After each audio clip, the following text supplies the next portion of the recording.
শ্যামবাজার তারামা সংঘের উদ্যোগে বীরভূমের তারাপীঠে প্রতিবারের মতো এবারও মহা সমারোহে আয়োজিত হয়ে গেল ৭ দিনব্যাপী এক বিরাট ভান্ডারা এবং একই সঙ্গে এই উপলক্ষে ধর্মীয় অনুষ্ঠান, যার মধ্যে ছিল বাউল গান, তারক ব্রহ্ম নাম গান, বামা খ্যাপার গান এবং তার পাশাপাশি ছিল দুস্থদের হাতে এই প্রবল শীতে কম্বল বিতরণ। একই সঙ্গে ছিল প্রতিদিন সংগঠনের তরফ থেকে মধ্যাহ্নভোজের আয়োজন এবং তার পাশাপাশি বিনামূল্যে স্বাস্থ্য পরীক্ষা এবং ওষুধ বিতরণ। শ্যামবাজার তারামা সংঘের আয়োজিত বীরভূমের তারাপীঠে এই উপলক্ষে প্রতিবারের মতোই এবারও দলে দলে ভক্তরা এসে জমায়েত হন মায়ের মহিমামণ্ডিত তারাপীঠের পবিত্র মহাশ্মশানের নাট মন্দিরে। এই উপলক্ষে এখানে উপস্থিত ছিলেন শ্যামবাজার তারামা সংঘের কর্ণধার মাতৃ সাধক সাধন দাস এবং লিটন সর্দার, বিশ্বনাথ মিস্ত্রি, খোকন ভূঁইয়া, গোপাল নস্কর এবং অন্যান্য বিশিষ্টজনেরা। শ্যামবাজার তারামা সংঘের এই ভান্ডারা এবছর ৪৯তম বর্ষে পদার্পণ করল।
जय मां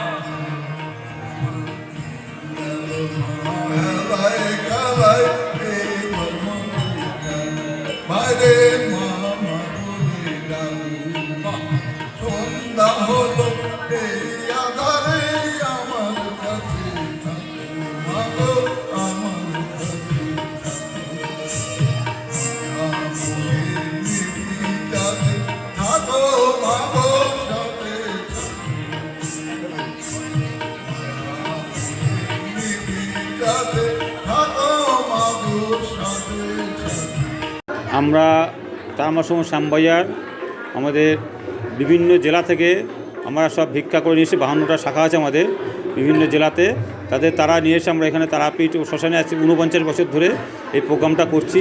এই দিন দুঃখী যেখানে গরিব মানুষদের মানে অন্ন মানে প্রতিদিন ভোগ হচ্ছে, মানে ভান্ডার দেওয়া হচ্ছে, ভোগ খাওয়ানো হচ্ছে এখানে। এবং তারপরে হচ্ছে গিয়ে আমরা শুধু সাংস্কৃতিক প্রোগ্রাম, কালকে আমার 8টাতে ঠাকুর নিয়ে এসেছে এবং সাংস্কৃতিক প্রোগ্রাম প্রতিদিন সকাল সন্ধ্যা আমাদের থাকছে। আর আজকে অধিবাস হবে, কালকে অষ্টম নাম সংকীর্তন আছে, বৃহস্পতিবার আবার সকালে নগর সংকীর্তন, তারপর আমাদের ভোগরাগ, মালসা ভোগ এসব রয়েছে এবং বিকেলে মহাযজ্ঞ রয়েছে বিশ্ব শান্তির জন্য। মহাযজ্ঞ তারামা সংঘ শ্যামবাজার তারাপীঠ মহাশয়নে প্রতি বছর করে থাকে এবং আমরা তার সাংস্কৃতিক প্রোগ্রামও চলবে। এবং বাউল গান সকাল ভোরবেলা থেকে বাউল গান চলছে, অন্ধ কানাইজার বাউল গান চলছে এবং লক্ষ্য চট্টোপাধ্যায়ের বাউল গান আছে, মুর্শিদাবাদের কান্দির নামকরা শিল্পী প্রচার, সেও এখানে বাউল গান করতে আসবে। এবং কবিগান করতেও দলের চিত্রকার ভালো কবিগান করবে, উনি ওনার কবিগানও আছে এখানে, এবং যাত্রাও আছে এখানে। বনের ঠিকানা জেলখানা যাত্রা আছে। আমরা এখানে শুধু মানে মায়ের পুজো করতে আসি না, তার মধ্যে শ্যামবাজারে কয়েক হাজার ভক্ত এখানে এসছে কলকাতা থেকে, শুধু কলকাতা সহ বিভিন্ন জেলা থেকে এসছে ভক্তবৃন্দ এসছে। আমাদের 10-12টা জেলাতে আমাদের শাখা আছে, সেসব জেলা থেকে আমাদের এই ভক্তরা এসছে। এই ভক্তের টাকা দিয়ে আমাদের অনুষ্ঠানটা ভক্তদের জন্যই হয়েছে। ভক্তরা যদি টাকা না পেত, তারা একটা সাইকেলের একটা ভাল্ব টিউব খুব ইম্পর্টেন্ট, ভাল্ব টিউব যদি ফুটো হয়ে যায় তাহলে কিন্তু সাইকেল চলবে না, মানে শাখা চলবে না। 49 বছর তো চলছে, আগামী বছর আমাদের 50 বছর হবে, সুবর্ণ জয়ন্তী বছর আগামী বছর হবে। আমরা মানুষকে খাওয়াতে পেরে, মানুষকে অন্ন বস্ত্র দিতে পেরে, শীত বস্ত্র দিতে পারে আমরা খুশি। শীত বস্ত্র বিতরণ করা হবে এবং বস্ত্র বিতরণ করা হবে আমাদের, এটাও আছে আমাদের তারামা সংঘর সভাপতি যেটা বলেছেন, আমার এই একই বক্তব্য যে আমাদের এই মহাশ্মশানে যে এই প্রোগ্রামটা হচ্ছে আজকে নিয়ে 49 বছর চলছে। 49 বছর চলছে এই মহাশ্মশানে আমাদের প্রোগ্রাম। আমাদের যে কমিটির মধ্যে যারা মেম্বার আছে এবং যারা এই অনুষ্ঠানে আমরা যোগ দিয়েছি, একজন 30-35 বছর ধরে আমরা এই কমিটির ভিতরে আছি। তার জন্য আমরা যে সবাই কাছে আমরা যেভাবে আমাদের অনুদান যে আপনাদের করা হয়, সেটা মানে আমরা সবাই সহযোগিতা নিয়েই আমরা এই অনুষ্ঠানে আমরা আয়োজন করি। এবং আমাদের কর্মীবৃন্দ যারা আছে, যারা বন্ধুবান্ধব যারা আছে, সবাই আমাদের এই তারামার সঙ্গে প্রায় নাই করে 52টা শাখা আছে, 50 থেকে 52টা শাখা আছে। মোটামুটি এই অনুষ্ঠান আমরা মানে করে চলছি, এই হলো ব্যাপার। আর যেটা আমাদের ভান্ডারা চলছে, অনুষ্ঠান যেটা হচ্ছে এখানে আমাদের কম্বল দান হচ্ছে এবং অনুষ্ঠানিত এখানে এলাকাবাসী যে মাস্টারদের এখানে এসে মানে ছাত্রদের যে আমরা খাতা বই আমরা প্রোভাইড করে থাকি, সেটা আমাদের যে সবের সহযোগিতা করেই আমরা করি, এই বলে আমি করছি। আমি মহাদেব বলছি, পায়রাগাছি শাখার তরফ থেকে বলছি। দেখেন, এখানে আমরা ধর্মের ডালি মাথায় নিয়ে আসি, ভক্তবৃন্দের মাধ্যমে সেই ধর্মটাকে, মা এখানে আছেন, কৃষ্ণ নাম হচ্ছে এখানে। এই যে মিলন উৎসব, এই মিলন উৎসবে আমরা আসি এবং আমরা কিছু ভক্তের কৃপা লাভ করে আমরা এখান থেকে বেরিয়ে যাই। আমাদের অন্য কিছু পাওয়ার নাই এখানে। এই অনুষ্ঠান যাতে সর্বাঙ্গ সুন্দর হয় এবং সবার মনের ভিতরে যেন একটু দাগ রেখে যায়, এইটুকু আপনাদের কাছে প্রার্থনা করছি। নমস্কার। সামনের বছর 50 বছর পূর্তিতে উৎসবে আমাদের এই অনুষ্ঠান বিশাল আকারে আমরা আয়োজন করব। সেই আমাদের মনোবাসনা যাতে পূর্ণ হয়, আপনারা সেই আশীর্বাদ আমাদের করবেন। এখানে প্রাথমিক চিকিৎসা মানে আমাদের সংস্থা মানে তারামা সংঘ শ্যামবাজার থেকে আমরা প্রতি বছরই আমরা ওষুধ বিতরণ করি। রুগী দেখিয়ে ডাক্তারবাবু আছে, আমি এটা খাতায় লিখিনি, এগুলো পুরো বিনামূল্যে। প্রতিদিনই আমরা প্রায় আজ 100 জনের কাছাকাছি ওষুধ বিতরণ করেছি, তাদের নামটা আমি লিখি, বুঝলেন। এবং ডাক্তারবাবু ওখানে চেক আপ করে ওষুধটা দিয়ে দেয়, বুঝলেন। এনাদের এটা 49তম একটা বাৎসরিক উৎসব হচ্ছে, যেটা শ্যামবাজার তারামা সংঘ এই পুজোটাকে পরিচালনা করেন সুষ্ঠুভাবে। এবং ওনাদের এই যে বিনামূল্যে মানে নিঃশুল্ক স্বাস্থ্য পরিষেবা শিবির, এবং ঔষধ বিতরণ, এটা সত্যি একটা মানবিক পদক্ষেপ। কারণ সমাজের প্রতি এখন মানুষের কাছে মানে স্বাস্থ্য একটা খুব বড় সম্পদ। স্বাস্থ্য যদি সঠিকভাবে স্বাস্থ্যর পরিষেবা দেওয়া যায়, সেটা একটা কি হলো, যে কোনো প্রোগ্রামের কাছে একটা খুব বড় পদক্ষেপ। এবং মানুষের কাছে একটা যে মানবিকভাবে সেবা করার যে প্রচেষ্টা, এই স্বাস্থ্য পরিষেবার মাধ্যমে দেওয়া সম্ভব আমি মনে করি। কিন্তু ওনাদের যে আনুষঙ্গিক যে সমস্ত প্রোগ্রামগুলো হচ্ছে সবই মনোমুগ্ধকর এবং খুবই শান্তিপ্রিয়ভাবে প্রত্যেকটা প্রোগ্রাম ওনারা পরিচালনা করছেন। পুজো কমিটিকে আমি এই পুজো কমিটির সাথে 3 বছর ধরে যুক্ত হয়েছি। আমি এসেছিলাম মুর্শিদাবাদ মেডিকেল কলেজ থেকে বেড়াতে একবার। তো ওনাদের সত্যি কথা বলতে কি, ওনাদের আতিথ্যতা এবং আপ্যায়নে আমিও মানে আবেগপূর্ণ হয়ে এই পরিষেবায় আমি আজ থেকে 3 বছর শুরু করেছি। প্রথম বছর এসেছিলাম 1000 থেকে 1200 মানুষকে পরিষেবা দিয়েছিলাম। দ্বিতীয় বছরে 1500 পরিষেবা দিয়েছিলাম। এবছর এখনও অবধি প্রায় 750 দুদিনে হয়েছে। আগামী 2 দিন দেখা যাক কতটা আমরা পরিষেবা দিতে পারি, মানুষের কাছে আমরা কিভাবে আমাদের পরিষেবা তুলে দিতে পারি, এটাই আমাদের আশা। আমার নাম ISCP Swapan Kumar Ghosh, NTS Murshidabad medical college and hospital. 50 বছরে আমাদের বিশাল অনুষ্ঠান হবে। আমি শুনলাম 1001টা প্রদীপ জ্বালানো হবে এবং মায়েরা শঙ্খ বাজাবে, ধ্বনি দেবে। হ্যাঁ, বিশাল আয়োজন হবে শুনলাম কালকেরে। আর আমি আমার কৃষ্ণপুর চণ্ডীবেড়িয়া শাখা থেকে আমি দেবেন মণ্ডল। আমার মিসেস 1 বছর গত হয়েছে, তো আমি খুব দুঃখের সহিতেই আছি। আর আমাদের এই অনুষ্ঠানটা বিশাল আমি তো 15 বছর যুক্ত আছি। আর আমাদের এই অনুষ্ঠানটা নিয়ে আমি খুব প্রশংসা করি। বন্ধুবান্ধবকেও নিয়ে আসি, যেমন বাবুলাল, লিটন, এরা আমাকে দাদা বলে, আমি এদের নিয়ে চলি। আর আপনাদেরও ধন্যবাদ আপনাদের আসার জন্যে। হ্যাঁ, এটাই আমি প্রশংসা করি। জয় তারা, জয় গুরু রামদেব। আমরা 49তম শ্যামবাজার তারামা সংঘ থেকে প্রতি বছরে নাই, এই বছরও আমরা 1 সপ্তাহ ব্যাপী 22 থেকে 27 পর্যন্ত আমাদের এই পুরো অনুষ্ঠান চলবে। জীবে প্রেম করে যেইজন সেইজন সে বিজয় ঈশ্বর, এইটা আমরা মাথায় রেখে আমরা 1 সপ্তাহব্যাপী নরনারায়ণ সেবা সঙ্গে আমাদের যে পশ্চিমবঙ্গের যে সাংস্কৃতিক কালচার সেইটা মাথায় রেখে আমরা এই অনুষ্ঠান করছি এবং ভবিষ্যতেও আমরা এটাকে আগিয়ে নিয়ে যাব। আমাদের নতুন নতুন সদস্য আগের থেকে অনেক পরিমাণ বেড়েছে এবং সমস্ত লোকজন, অনেক সদস্য আমাদের এখানে অংশগ্রহণ করছে। তো আমাদের মেন ব্যাপার হচ্ছে আমাদের সকাল 6টা থেকে রাত 10টা পর্যন্ত 1 সপ্তাহব্যাপী প্রতি বছরের ন্যায় আমরা এবছরও আমরা প্রোগ্রাম রেখেছি। সেই সঙ্গে নরনারায়ণ সেবা প্লাস আমরা যেটা হচ্ছে প্রাথমিক যে স্বাস্থ্য কেন্দ্র, যে মেডিসিন, কেউ যদি অসুস্থ হয়ে যায় তারও একটা পরিষেবা আমরা সাইড বাই সাইড রেখেছি, যাতে কারো কোনো প্রবলেম না হয়। এইভাবেই আমরা এই শ্যামবাজার তারামা সংঘকে আমরা এগিয়ে নিতে চাই। নমস্কার। মোটামুটি 4 থেকে 5 হাজার আমরা সেবা দিই এবং এটা রাত্রেও থাকে, শুধু দিনের বেলা না, দুপুরবেলা এবং রাত্রিবেলা, 2 বেলায় আমরা 1 সপ্তাহ ধরে আমরা সেবা দিয়ে যাচ্ছি। না, আমরা এভরিডে আলাদা আলাদা মেনু চেঞ্জ করি, যেটা আমরা সিজনীয় ভেজিটেবলস যেগুলো থাকে, ফ্রেশ ভেজিটেবলসের উপরে সম্পূর্ণ ভেজ আমরা পরিবেশন করি। সান্তনা লেট ওষুধ নিতে এসেছি। শ্বাসকষ্ট বেশি আছে। এই তো আমবাগানে, তারাপীঠ আমবাগান। বলবার তো কিছু ভাষা আমার নেই, সে ভাষা জ্ঞানও আমার নেই। আমি 30 বছর ধরে এখানে আসি।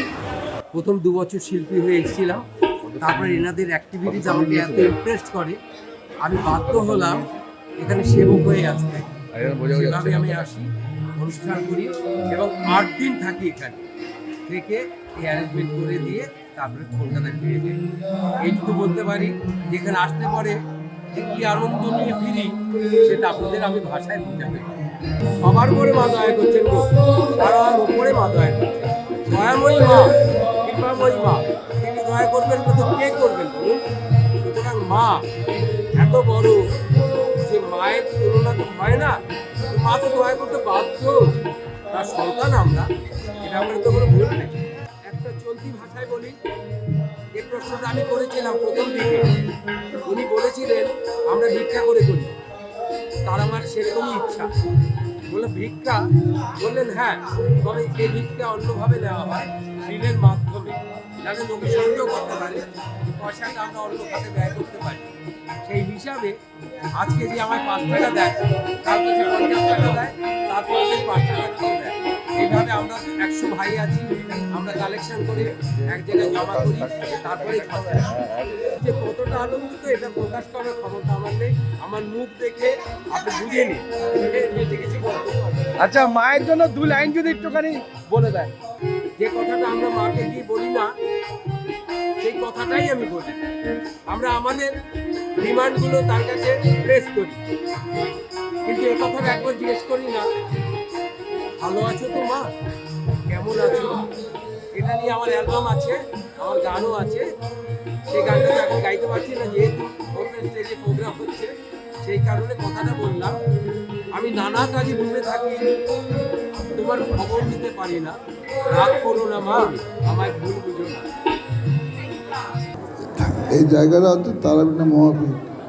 এই দেখছি এটা কোনো মায়ের কোনো পীঠ নয়, কিন্তু এটা হচ্ছে সিদ্ধপীঠ। আমি আগে বলা ভুলে গেছি, এটা সিদ্ধপীঠ। এখানে অনেক বহু লোক সাধারণ প্রথমে 65 মনে আসে, তারা আমাকে এ করছিল, পাইনি, অনেক কিছু ঘটনা বলছিল, অনেক টাইম লাগবে, অত বলার টাইম সময় হয়নি। তারপর বামদেব এসে মায়ের যে চরণ দেখছেন শিমলতলা, ওইটাকে শিমলতলা বলতে, ওখানে বামদেব সাধনা করে মাকে পেয়েছিল। এটা ধন্যটা আমার অনেক মনে ভালো লাগছে। কিন্তু এর উদ্দেশ্য, প্রথমে এখানে এক সাধুবাবু থাকতেন, এই তালের এখানে আশ্রম, এখন আশ্রমটা ভেঙে দিয়ে সাধুদের অন্য ঘর করে দিলেন। আমি যখন প্রথমে এখানে আসি, লোকের কাছ থেকে টাকা ধার করে নিয়ে, তারা আমার এক বন্ধু টাকা ধার দিয়ে আমাকে নিয়ে আসছিলেন।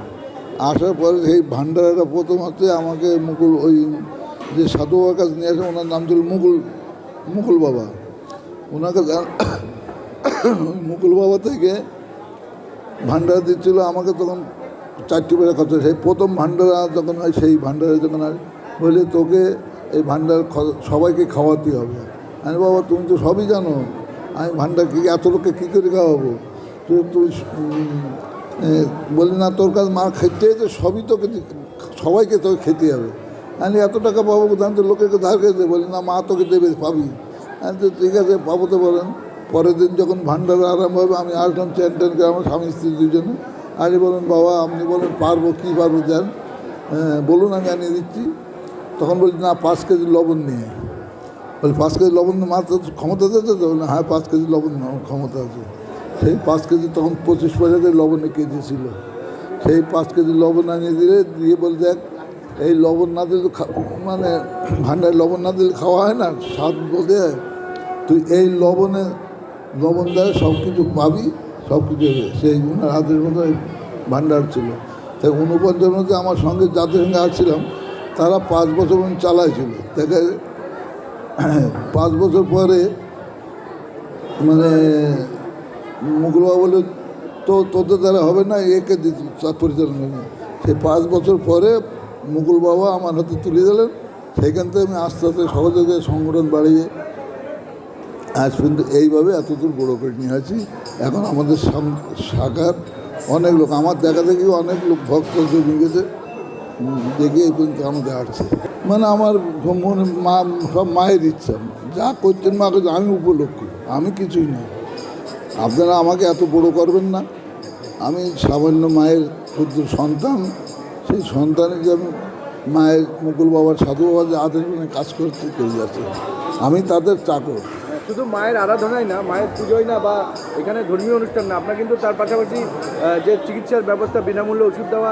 হ্যাঁ, গরিবদের, এখানকার মানুষজন অনেক গরিব, এবং একই সঙ্গে গরিবদের এই শীতে কাপড় কম্বল বিনা পয়সায় ওষুধ আমরা যতটুকু সমর্থ পারছি আনছি, তাদের যাদের বিনা পয়সা ফ্রি পেয়ে ওষুধ দিচ্ছি, ডাক্তার আসছেন, ওনারা আমার এই ব্যবহার দেখে বিনা পয়সায় এসে ওনাদের কাজকর্ম, ওনারা যেমন ডাক্তার আছেন ওনারা সব সরকারি চাকরি করেন, ওরা একদিন ছুটি নিয়ে এসে সব গরিবদের দেখছেন বিনা পয়সা বিনামূল্যে। এইটাই আমার মা আনন্দ পাচ্ছেন। মার কাছে চাই, মা যারা যে ভক্ত আছে তাদের যে তোমার চাইতে তোমার কাছে ওদের কুটা তুমি নাও নিয়ে তোমার ওদের যেরকম ভক্তরা আছে তাদের সুবুদ্ধিটা দিয়ে তাদের সংসারে শান্তি থাকে সেইভাবে ব্যবহার করো।